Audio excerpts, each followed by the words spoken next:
Puji Tuhan, selamat malam jemaat Tuhan.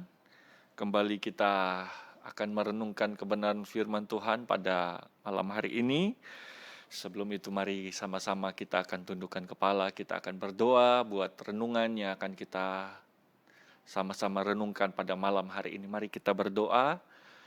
Terima kasih Tuhan, kembali kami datang di hadapan-Mu untuk kami akan merenungkan sedikit dari kebenaran firman-Mu. Berkati renungan kami pada malam hari ini, biar itu kembali lagi mengingatkan, menguatkan kami, dan memampukan kami untuk hidup berkenan di hadapan Tuhan. Berkati kami pada malam hari ini lewat kebenaran firman-Mu ya Tuhan. Kami siapkan hati kami dalam nama Tuhan Yesus Kristus. Haleluya. Amin. Ya, puji Tuhan, Bapak Ibu jemaat Tuhan ya. Kembali saya akan mengangkat satu judul tentang My Heart yang tentu ayatnya tidak asing, akan kita baca pada saat malam hari ini di dalam kitab Amsal pasal yang keempat, ayat yang ke-23.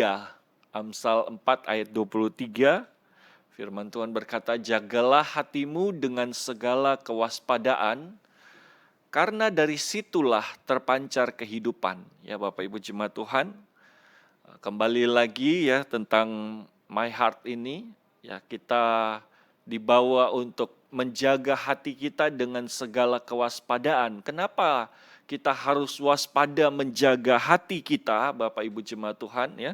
Saya mencatat di sini ada 6 ancaman yang akan mengancam hati kita, agar hati kita menjadi hati yang tidak berkenan di hadapan Tuhan. Hal yang pertama yang saya catat di sini ada di dalam Amsal pasal 16 pada ayat yang kelima. Amsal 16 ayat yang kelima, firman Tuhan berkata, "Setiap orang yang tinggi hati adalah kekejian bagi Tuhan.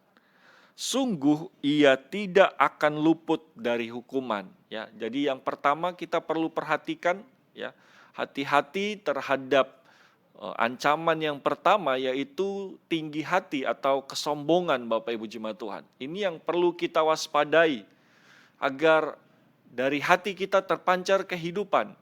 Jangan sampai hati kita yang pertama, kita memiliki hati yang penuh dengan kesombongan. Ini kita perlu perhatikan ya, supaya hati kita bisa berkenan di hadapan Tuhan. Yang pertama, ancaman yang pertama ini berbicara tentang kesombongan. Lalu yang kedua itu terdapat di dalam Amsal pasal 23.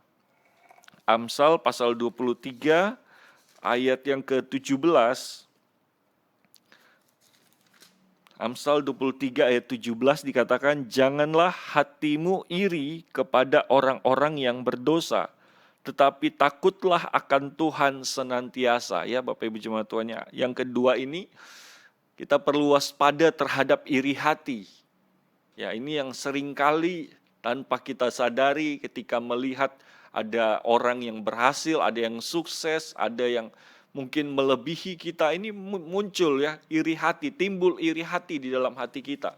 Kalau yang pertama tadi kesombongan, seringkali karena kita memiliki suatu hal yang mungkin lebih dari orang lain. Kita bisa lebih dari orang lain, kita merasa diri kita lebih hebat, ya. Itu membuat hati kita jadi sombong. Tetapi yang kedua adalah ketika mungkin kita merasa orang lain lebih dari kita, maka ini memunculkan iri hati. Ini ancaman yang kedua yang ada di dalam hati saya dan saudara yang perlu kita waspadai. Lalu yang ketiga, di dalam Amsal pasal 24. Amsal pasal 24, ayat yang ke-10. Ayat 10 dikatakan, "Jika engkau tawar hati pada masa kesesakan, kecillah kekuatanmu." Ya. Yang ketiga ini adalah tawar hati. Ya, ini dapat membuat kita kehilangan kekuatan. Jadi dalam keadaan terhimpit, dalam keadaan kesesakan, ya, firman Tuhan katakan, jangan sampai saya dan saudara menjadi tawar hati. Karena ketika kita menjadi tawar hati, dikatakan maka kecillah kekuatan kita. Ya, ini yang kita perlu waspadai dari hati saya dan saudara. Yang keempat ada di dalam Mazmur 37. Mazmur 37 kita baca pada ayat yang ke-8. Mazmur 37 ayat 8 dikatakan, berhentilah marah dan tinggalkanlah panas hati itu. Jangan marah, itu hanya membawa kepada kejahatan. Bapak Ibu jemaat Tuhan, yang keempat ini berbicara tentang panas hati. Kita sama-sama tahu kisah tentang Kain dan Habel ketika panas hati ini diizinkan ada di dalam hati. Maka yang terjadi adalah pembunuhan pertama. Walaupun kita tahu pada waktu itu firman Tuhan sudah disampaikan. Tetapi orang yang hatinya cepat panas, panas hati, cepat marah, ini membuat firman Tuhan itu tidak dapat didengar dengan baik. Walaupun sudah disampaikan firman, tetapi orang yang suka panas hati, firman tidak akan masuk ke dalam hatinya. Dia tidak dapat memperhatikan apa yang disampaikan lewat firman Tuhan. Maka kita perlu mewaspadai panas hati ini. Karena ini yang membuat banyak orang dari hatinya tidak terpancar kehidupan. Ini yang kita perlu waspadai dalam kehidupan saya dan saudara. Lalu yang berikutnya, yang kelima, ini adalah di dalam Ayub pasal yang kelima. Kalau tadi panas hati, lalu di dalam Ayub pasal yang kelima ayat yang kedua.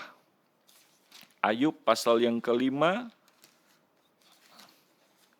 ayat yang kedua, firman Tuhan berkata, sesungguhnya orang bodoh dibunuh oleh sakit hati, dan orang bebal dimatikan oleh iri hati. Sini kembali lagi disinggung tentang iri hati.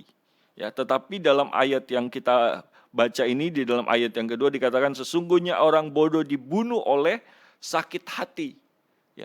Ini kita perlu waspadai sakit hati, Bapak Ibu jemaat Tuhan.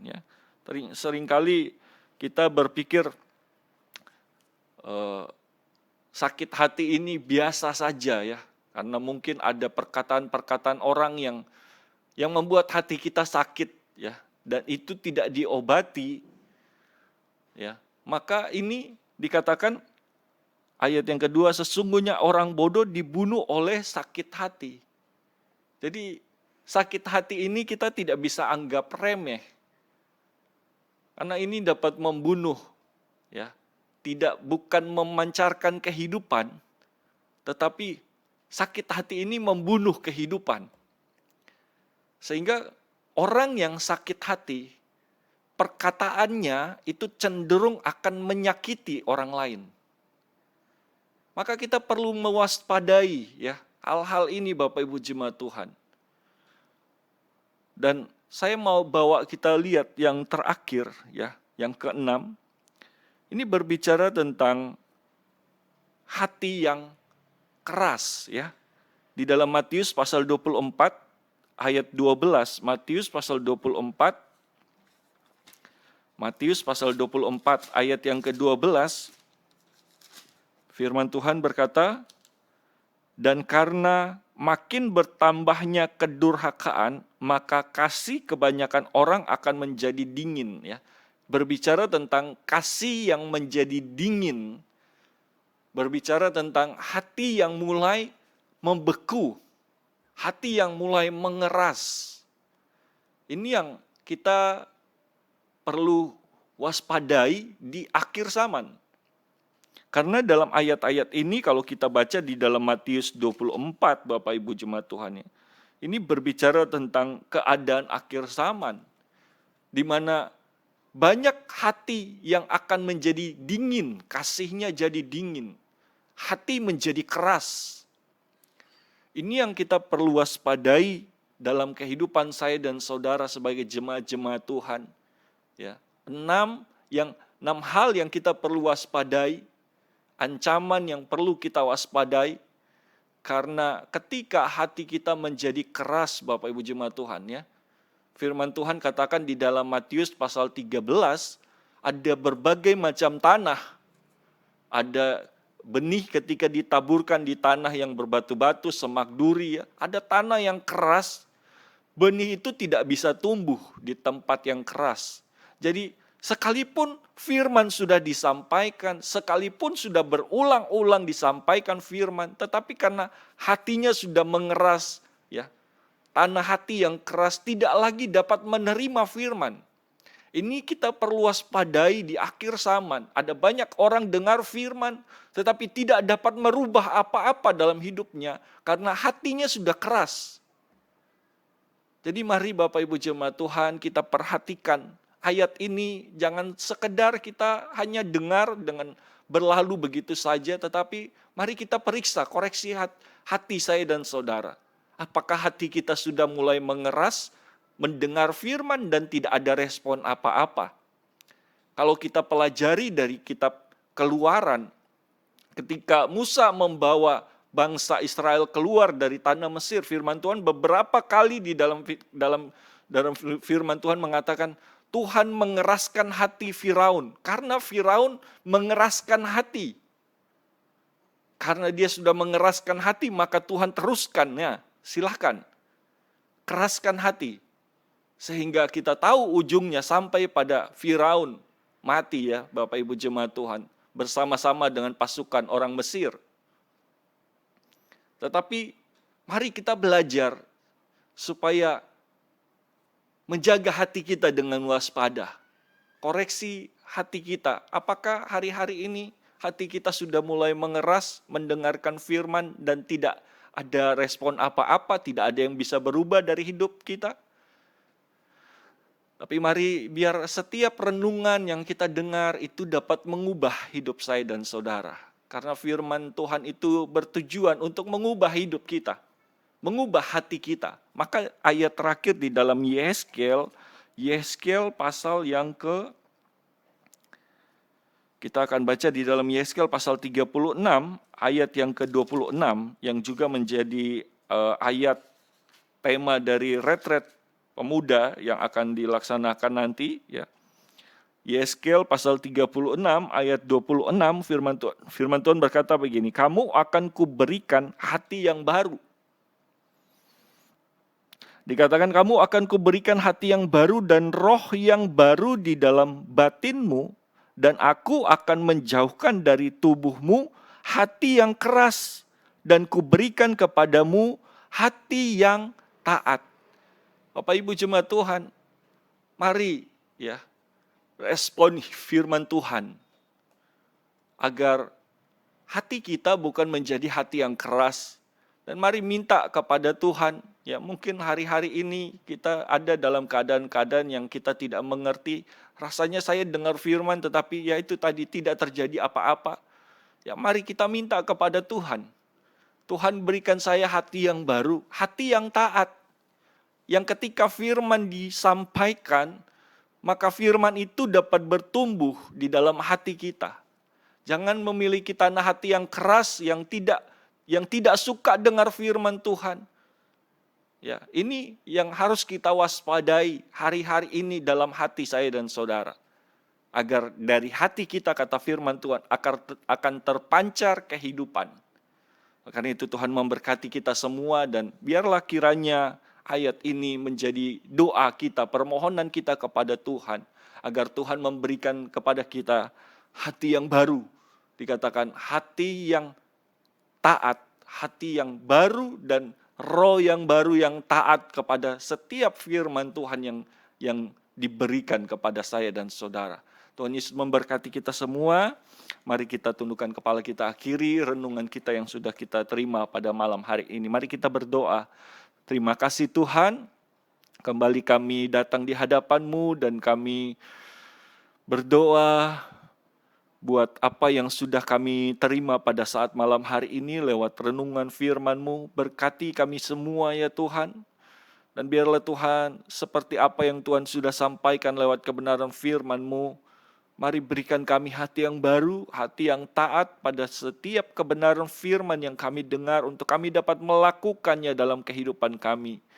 Berkati kami semua umat-umat-Mu ya Tuhan, dan biarlah Tuhan kasih-Mu yang akan kembali menghangatkan hati kami. Apabila ada hati-hati yang mulai menjadi keras, mari biar kasih Tuhan mengalir kembali Tuhan Yesus, membuat hati kami kembali menyala-nyala untuk kami mengiring Engkau, untuk kami melayani Engkau, untuk kami bergiat Tuhan Yesus di hari-hari menjelang hari kedatangan-Mu. Berkati setiap umat-umat-Mu dimanapun kami berada Tuhan, kami yang mendengarkan sampai sejauh mana Tuhan tayangan ini Tuhan dapat didengar, dapat diikuti. Mari berkati umat-umat Tuhan. Terima kasih Tuhan. Sebentar kami juga akan beristirahat. Tuhan memberkati dalam peristirahatan kami. Berikan kekuatan baru menjadi milik bagian kami. Kami akhiri renungan kami pada saat malam hari ini dalam nama Tuhan Yesus Kristus. Haleluya. Amin. Puji Tuhan. Haleluya.